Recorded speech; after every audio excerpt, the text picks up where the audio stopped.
কোন সাহাবীকে জ্বলন্ত লোহার উপর চিৎ করে শুইয়ে বুকের উপর পাথর চাপা দেওয়া হয়েছিল, যার ফলে চামড়া ও গোশত গলে লোহার আগুন নিভে গিয়েছিল? ক. খাব্বাব ইবনু আরাত রাদিয়াল্লাহু তাআলা আন, খ.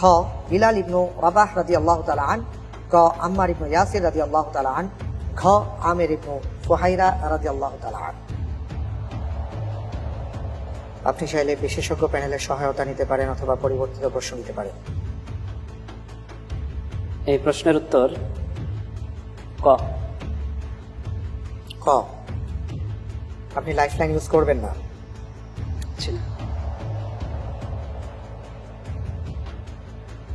লক করে দেবেন। লক করে দাও। ফ্রিজ করে দেয়া হোক। ক. খাব্বাব ইবনু আরাত রাদিয়াল্লাহু তাআলা আন। আমি দেখতে পাচ্ছি আপনি যে উত্তরটি দিয়েছেন, আপনার উত্তরটি সঠিক হয়েছে। আলহামদুলিল্লাহ।